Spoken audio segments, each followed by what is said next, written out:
What is happening, BC Spirits? BC Spirits, Spirit day number 151.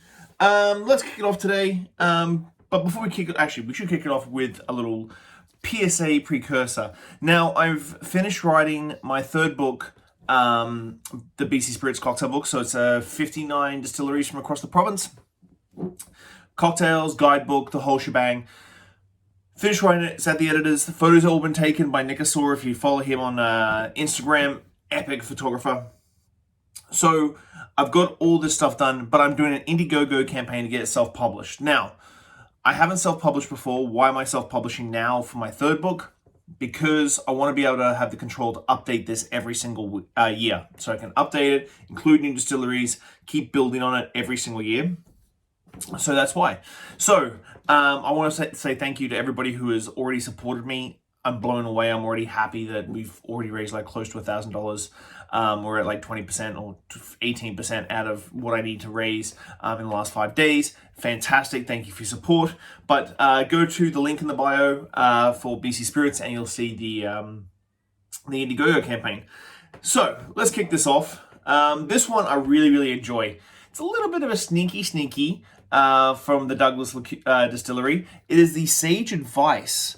So this is their single malt whiskey liqueur, similar to Drambuie. So we've got wild sage, wildflower honey, zestful citrus, and rich spices. So I tasted this way back in like April, I think. 35%, so it's not like a traditional creme liqueur where it's got like a 20% alcohol content. 35% is still hefty.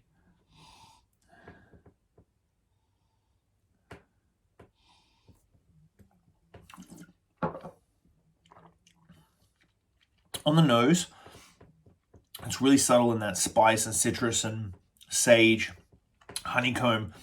On the palate, just punches you in the face with this really concentrated, complex spices.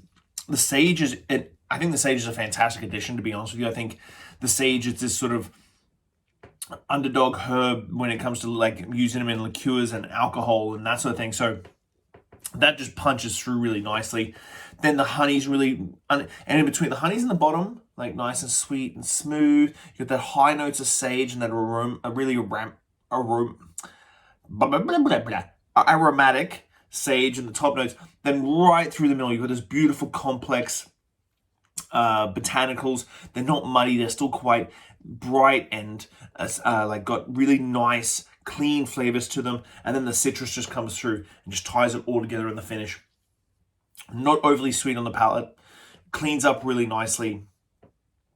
Yeah, so not cloying. What a fantastic little number. What would I use this for? I love rusty nails. So I like Drambuie. I think Drambuie is a great product. I love the fact that we have some single malt or whiskey liqueurs here in BC. The Sage Advice, BC Spirits number 151. Thank you everybody for the support. Please go pledge the Indiegogo campaign if you can. Really would love to make this happen. I'll chat to you really soon, guys. Have a good day. Bye.